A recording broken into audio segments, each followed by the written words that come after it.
Good morning.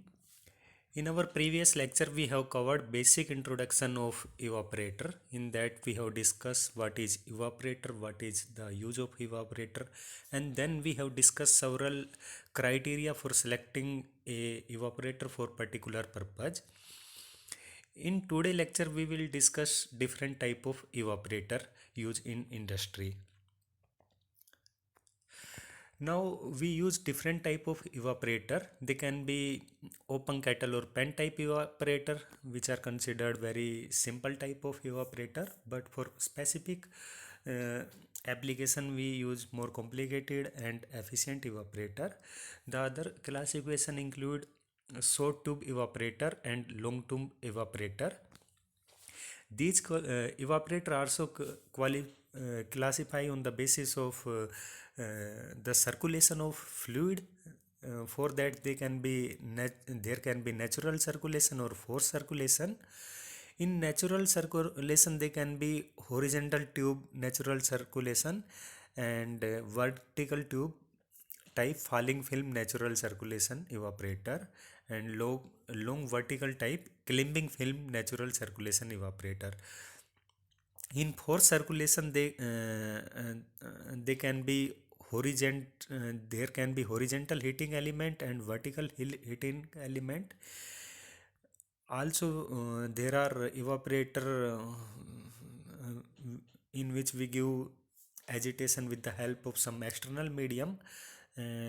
So we have agitated film evaporator, plate evaporator, and one more thing.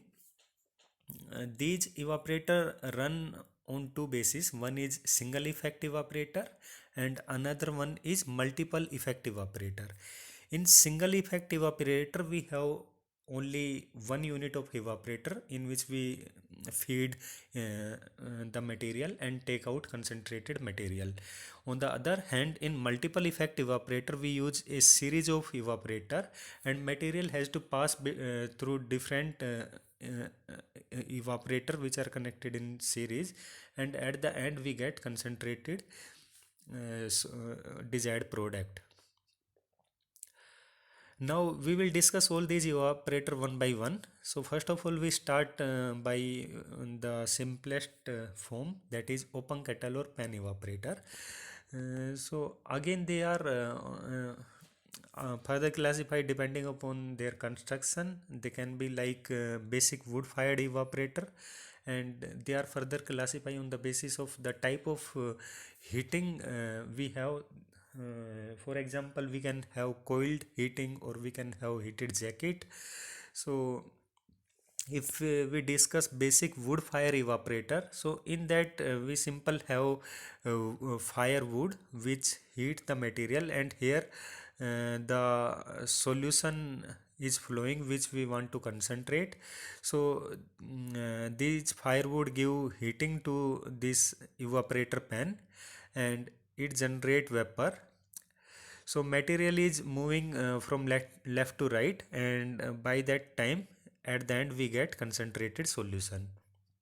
Here there is exhaust of these firewood.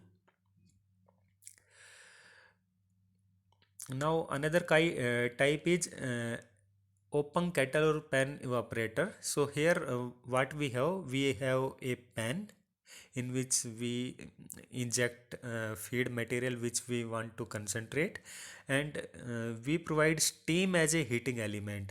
So here we have steam jacket which is used to heat up the solution. So this is inlet of steam, and this steam transfer their energy to the main solution and condensed, and these condensed steam are taken out from this position. And there is some vaporization occur in this solution, so their water content will reduced, and at the end we get concentrated solution from the bottom. So such type of evaporator are very simple, and they require very less capital for installation, but they are expensive in their running cost as heat economy is very poor. Now, if we discuss about the basic characteristic of such evaporator, then heat transfer area normally are quite small due to vessel shape, and heat transfer coefficient tend to be low under natural convection condition. In many cases, large temperature difference cannot be used for fear of rapid falling of the heat transfer surface. So, relatively low evaporation capacity therefore limit its use. But if we have some problem of falling and low heat transfer coefficient, then we also use some steering equipment in that type of evaporator. If we talk about its major advantages and disadvantages, then the advantages includes it's the simplest form of evaporator. Its cost is very less as compared to other type of evaporators, and they are simple to operate. In some cases, we also use paddle and scraper for agitation. So these are used when material is scale forming, or if the heat transfer coefficient value is very less. So we require external agitation to increase heat transfer coefficient. In that case, we use paddle and scraper. But its disadvantage includes its high running cost. Though their installation cost is very less, means the equipment cost is low, but the running cost is high. And they have very poor heat economy. The whole of liquid is heated all the time, which may lead to decomposition of the component, because we are heating all the material. So if material is heat sensitive, so we are allowing whole material to heat up, so we are allowing heating for a prolonged period of time, so they are not suitable for heat sensitive material. On the evaporating surface, foam is rapidly formed, which decrease evaporation. Solid may be deposited at the bottom, which make the stirring necessary. For that, we use paddles and scrapers. The next type of evaporator is horizontal short tube evaporator. So in this evaporator, we use horizontal tube for heating the solution.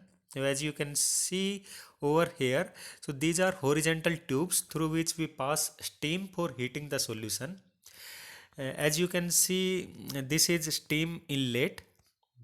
So these steam transfer energy to the solution and get condensed, and in at the exit we remove condensate.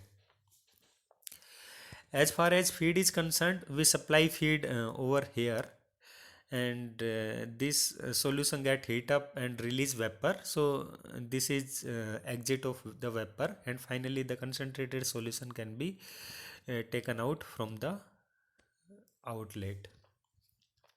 Or you can also draw this schematic diagram. This is again similar. We are giving feed.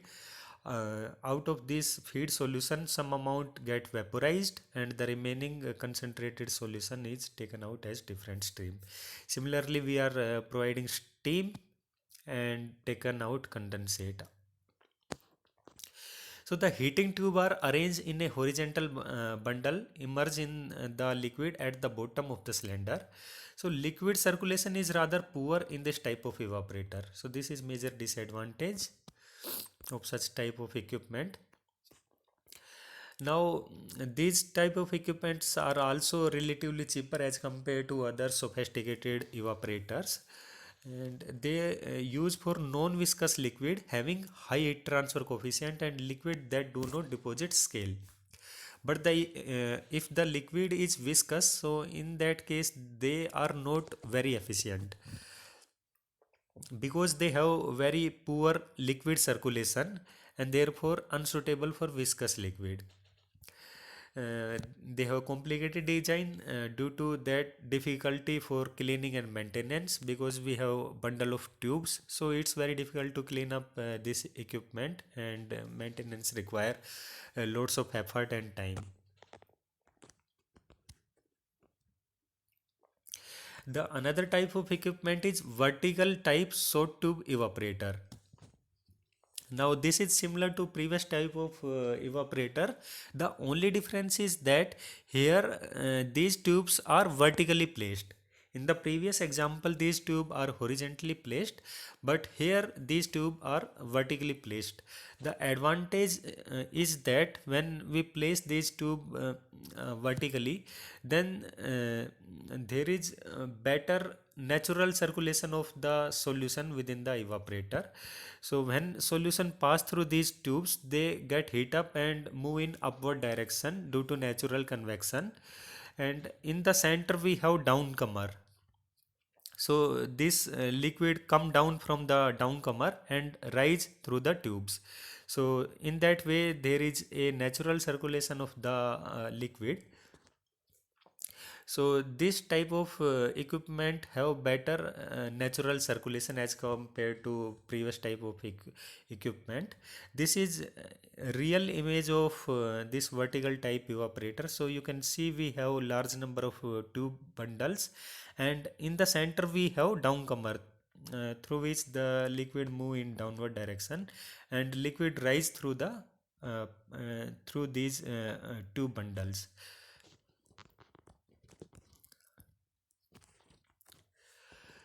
So the two bundle containing a large central downcomer, the cross-sectional area of which is 25 to 40% of the total cross-sectional area of the tube, and the tube length to diameter ratio of is of the order of 15:1.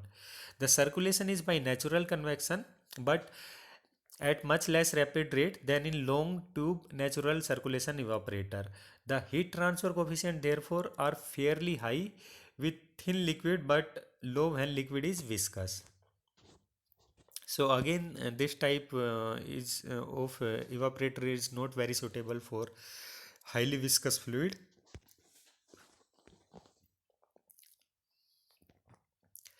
Now long tube evaporator can be of tube type depending upon flow of liquid. So they can be rising film or upward flow type evaporator, or they can be falling film or downward flow type evaporator. On the other hand, they are classified depending upon type of liquid circulation. There can be natural circulation or forced circulation. So if we talk about falling film evaporator, so in falling film evaporator we give feed at the top and also steam at the top, and liquid move in downward direction in form of film. That means it stick to the evaporator wall and make a continuous film which fall in downward direction. During that time it also release vapor, and then a mixture of liquid and concentrated solution is collected on in this separator, where the mixture of vapor and concentrated solution gets separated, and in one stream we takes vapor out, and in another stream the concentrated solution can be collected. Similarly, the here inlet of steam and here outlet of condensate. In falling film evaporator, the liquid feed usually enter the evaporator at the head of the evaporator. In the head, the feed is evenly distributed in the heating tube. Over here, there are large number of tube. So the liquid is equally distributed in the tube in form of film. A thin film enter the heating tube and it flow downward at boiling temperature and is partially evaporated, as you can see in this diagram. Here the liquid is partially vaporized, and in the end we get a mixture of vapor and liquid. So that mixture enter into the separator, where the vapor is separated out and we get concentrated solution.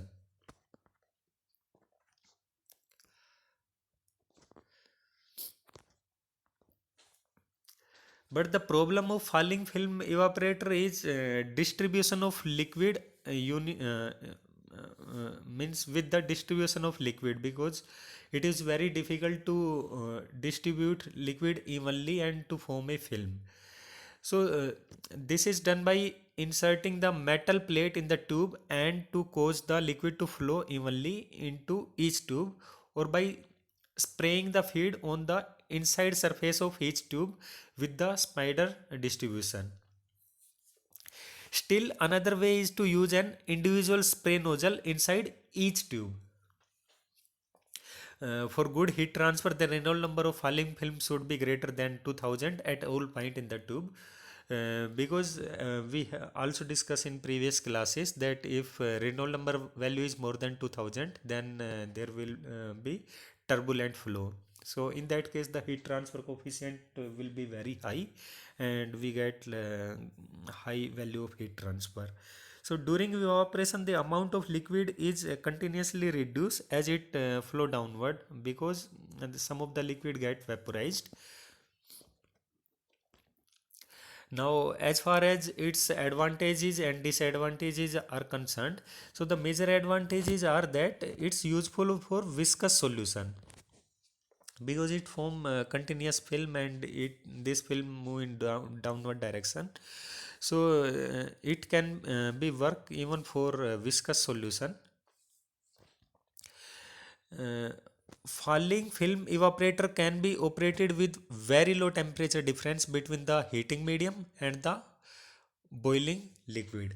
So this is another one advantage, suitable for heat sensitive product, because material spend very less amount of time in the evaporator, and they pass through evaporator only once. There is a liquid film that enter and leave from the bottom, so the material has to pass only once. So they are very good for heat sensitive material.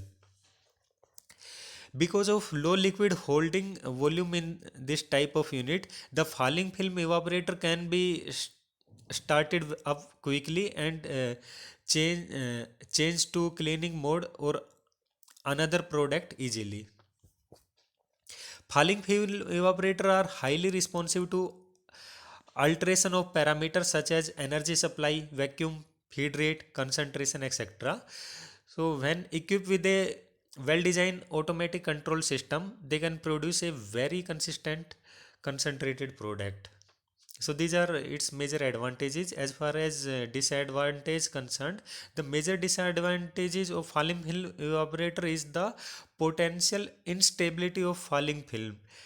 Expense to manufacture and install the instrument is very high. So if there is very inconsistency, and if there is some malfunction in the product, then there is a high possibility of formation of dry spots in the heating zone if the liquid is not well distributed. Another disadvantage is difficult to clean and maintain the evaporator. If the heating surface are not wetted sufficiently, dry patches will occur.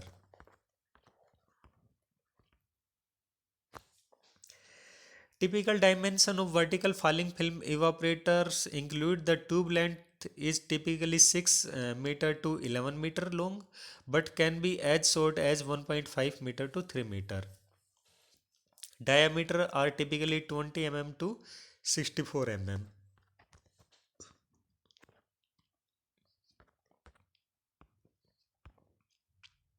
Now flow characteristics. Now there can be three type of flow: laminar, wavy, and turbulent. It all depend upon Reynolds number. So if value of Reynolds number is less than 30, then flow will be pure laminar flow. So this flow condition can hardly even be encountered in technical process. Only a very viscous flow, this flow condition can be encountered, but even then in literature it is mentioned that wavy behavior are observed, and these wavy behaviors can are observed when Reynolds number value vary between 30 to 1800. So the thickness of a wave laminar fluid film is reduced compared to a pure laminar films. Now, if Reynolds number further increases and its value is more than 1800, so in that case we observed turbulent flow. So in that case there is turbulence in liquid film. Due to that turbulence, the heat transfer coefficient will be very high and we get very good heat transfer rate.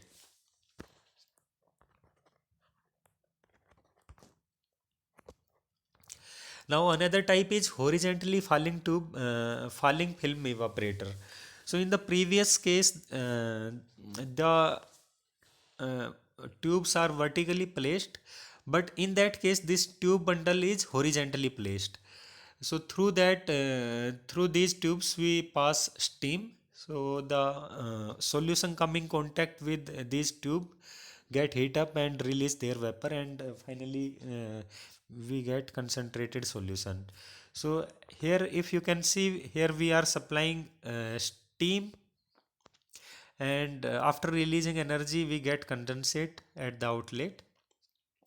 Similarly we provide feed, and at the bottom we get a mixture of vapor and concentrated solution. So the vapor go to this separator and concentrated solution at the bottom. So these vapor also contain some amount of concentrated solution. So it go to this evaporator where it again get separated, and finally the vapor is discarded and we get concentrate at the bottom.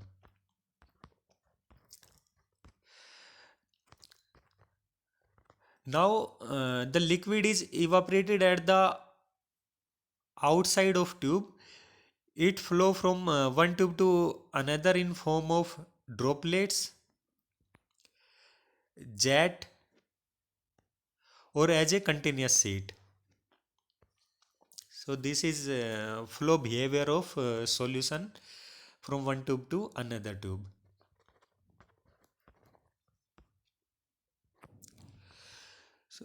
So due to impinging effect when from one tube to another, the heat transfer is higher compared to vertical falling film evaporator. So these are they have better efficiency as compared to vertically falling film evaporator.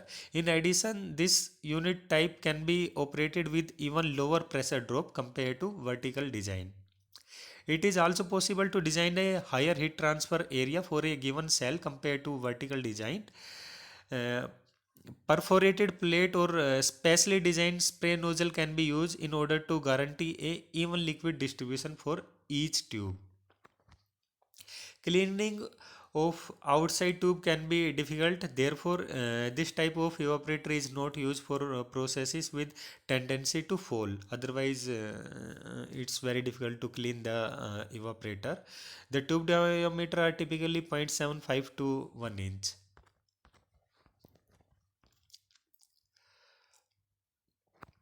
Now next type is long to vertical climbing evaporator. So in that we give feed from the bottom, and liquid climb up or move in upward direction. So the main component include heat exchanger, at which the main vaporization takes place. The second component is separator, this one, because at the here we have liquid inlet, so at the top we get a mixture of vapor and liquid. So we require to separate vapor and liquid component. For that we use separator, in which the vapor component is separated, and the concentrated solution also again separated. The third component is return lag to operate it as circulation unit. So this one is return lag. So heat exchanger, separator, and return lag. So these are three important component in this type of heat exchanger. They are used for concentrating the liquid that tend to foam. So this is feed. this liquid move along this path and finally enter the condenser at this point, then it move, get vaporized, and again. So this is the circulation cycle. Here we supply steam and here we get condensate. We can take an out concentrated solution from here. Its advantages include enhanced heat transfer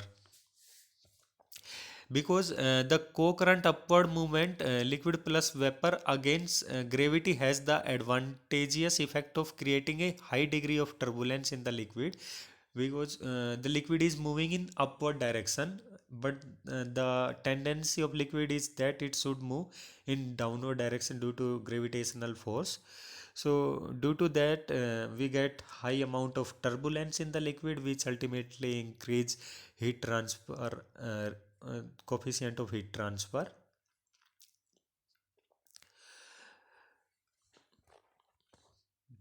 So this is useful during evaporation of highly viscous and falling solution, because if turbulence is high, then the chance of falling is less.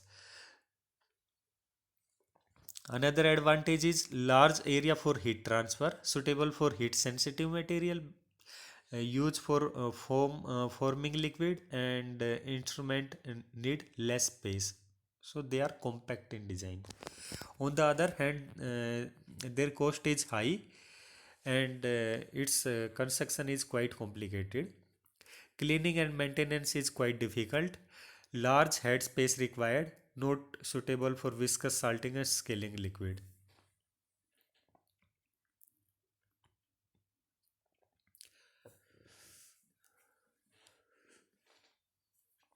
In the previous, also the circulation is due to natural convection only, because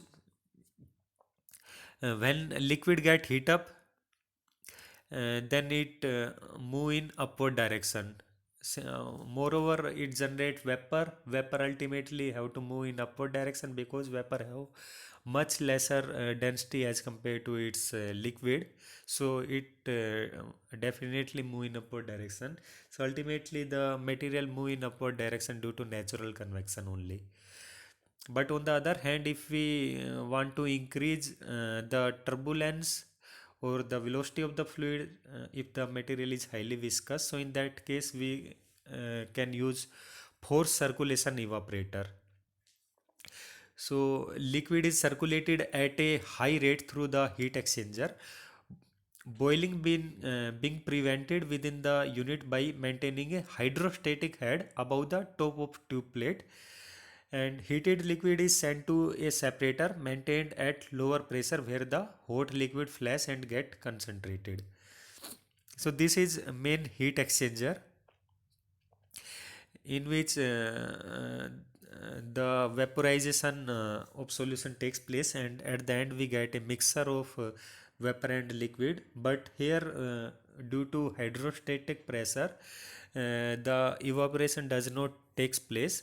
But on the other hand, in separator, which is maintained at low pressure, so here flash of vapor takes place, and the solution release large amount of vapor. The vapor component is separated in this chamber, and from here we can get the vapor, and the concentrated solution move downward direction, and from here we can take out the product. This one is the outlet and we take out the product, and this one is feed inlet. So here feed inlet, it move to condense this heat exchanger. Here and they release vapor, so these vapor go to outlet stream, and concentrated solution move in downward direction. So from here we take concentrated solution, and here we give feed. So this is complete cycle, so in that way it operate. So they are useful for highly viscous solution due to low heat transfer coefficient, and solution containing suspended particle, and for heat sensitive material. So the main component of a forced circulation evaporator are tubular cell and tube heat exchanger, the flash chamber, and mounted above the heat exchanger, and a circulating pump. So again, if we see the unit, so the main component include one second. The main component include this heat exchanger, this separator, and the circulating pump. So these are main three component of such type of evaporator. Now for circulation evaporator, in natural circulation evaporation, the liquid enter with velocity 0.3 to 1 meter per second, and generally the heat transfer coefficient are very low, particularly with viscous liquid. On the other hand, by increasing the velocity of liquid, generally 2 to 6 meter per second, through the tube, heat transfer coefficient increase enormously, and it also prevent the scale formation on heating surface. So these force circulation evaporator can be evaporator with horizontal heating element or vertical heating element. Now the only if you can see the diagram of horizontal heating element and vertical heating element, the only difference is that in horizontal heating element, in the heat exchanger, the tube are horizontally placed, but in vertical heating element, the tubes are vertically placed. Other elements are similar in both kind of evaporator. Advantages I already explained. They are used for high heat transfer coefficient obtained even with viscous solution, because we are providing external medium for circulation of the fluid, due to which the heat transfer coefficient increase. So whenever we are dealing with concentration of highly viscous and scale forming solution, forced circulation evaporate prevents the scale formation on heating surface. Uh, Residence time are low, so that heat sensitive material can be used, because we use external force, so the velocity is very high, so the residence time will be very low. The disadvantages include its operating cost of forced circulation evaporator are considerably higher than film evaporator, due to use of pump for circulating fluid. Also the operating cost is high, also the equipment cost is also high. For circulation evaporator are usually more costly, yeah, it's mentioned. So these are more costly than natural circulation evaporator. The corrosion erosion can occur due to high circulation velocity. Here I told you in previous slide, the velocity is like 10 time 15 time higher than the velocity in natural circulation type evaporator. So due to that high velocity, the corrosion and erosion can occur. Salt deposit detach and accumulate at the bottom. They detach due to high speed of the solution, high velocity of the fluid. So they detach, but they accumulate at the bottom. Application includes like industry like salting, viscous and scale forming solution.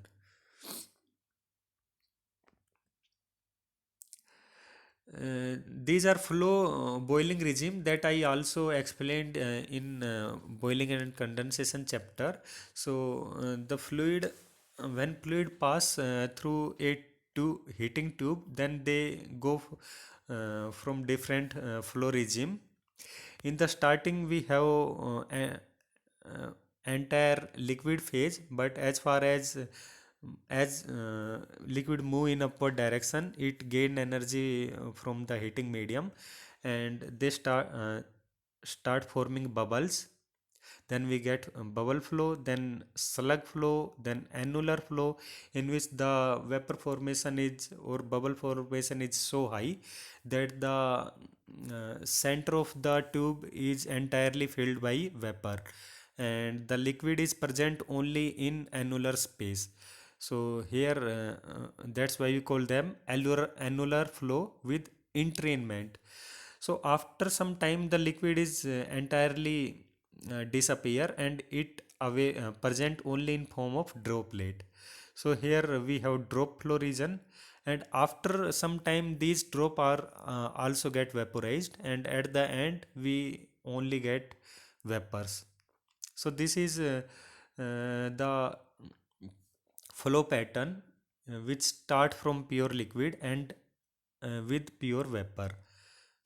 Before that we have these steps: the single phase liquid, bubble flow, slug flow, annular flow with entrainment, drop flow, and single phase vapor. The similar thing can happen in vertical tube evaporator.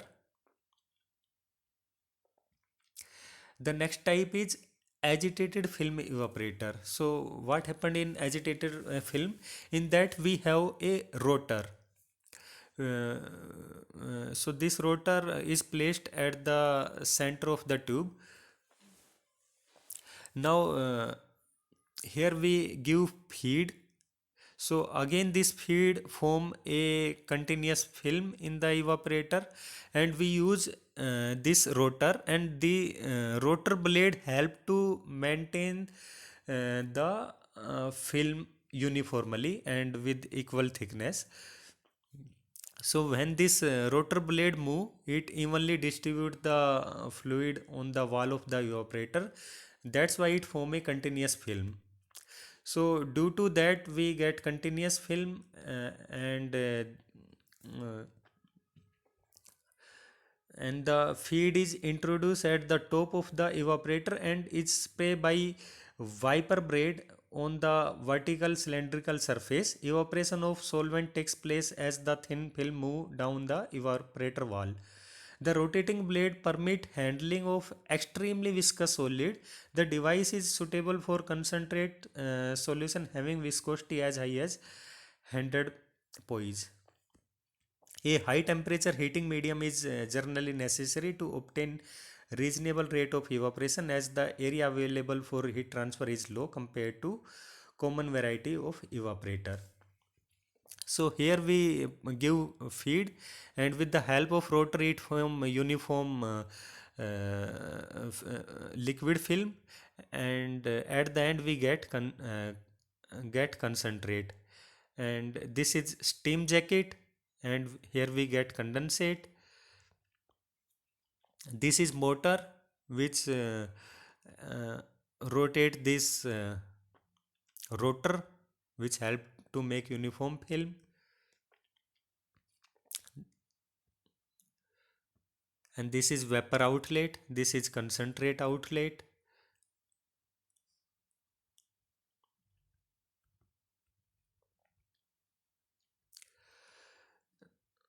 The residence time of a few seconds with a narrow separate, an important feature for heat sensitive product, because it forms a continuous film, and it spend very small amount of time in the evaporator.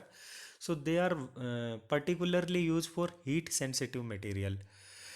So required evaporation is achieved in a single pass, avoiding product recirculation and possible degradation. Scale formation on the heat transfer surface is reduced due to intense agitation of the liquid film with the help of rotor.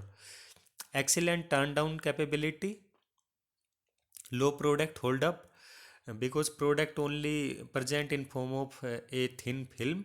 So ideal for hazardous application. Operating pressure as low as 1 millibar and operating temperature up to 400 degrees centigrade. The next type is plate evaporator. So in that we have a series of perforated plate. So here liquid two stream, that is the main solution and heating liquid, heating fluid move alternatively, like in this plate if hot fluid, so in that fluid the main solution, then hot fluid, then main solution, then hot fluid. So this type of arrangement is there. So here if you can see, we have two color arrow. So if this dark color fluid having one fluid, so this fluid move in this direction, this one is outlet. Then the second fluid will move in this direction, this brown color arrow, and finally take out. And in between the fluid, the fluid move alternatively. So if here we have one fluid, in another plate we have second fluid, then first fluid, then second fluid, then first fluid, and so on. Again, these plates are perforated, so they provide large surface area. So if surface area is high, then heat transfer rate will be high. So in this type of evaporator, the heat transfer rate is very high, so they are very efficient. In number of embossed plate with four corner operating and mounted by an upper and bottom carrying bar, so these two.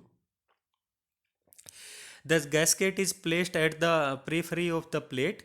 The interfering gasket of two adjacent plates prevents the mixing of fluid and lead the fluid to the respective flow path through the corner opening. The fluid may either flow in series or parallel depending on gasket arrangement. The advantages include the heat transfer coefficient is greatly enhanced due to high turbulent flow through narrow passages. This evaporator is suitable for high viscous foaming and heat sensitive solution. This type of evaporator is mainly used for concentration of food product, pharmaceuticals, emulsion, glue, etc. And as far as disadvantages are concerned, the disadvantage include their high cost. So this is all about different variety of heat exchanger, sorry, the evaporator. And this is end of today lecture. Thank you.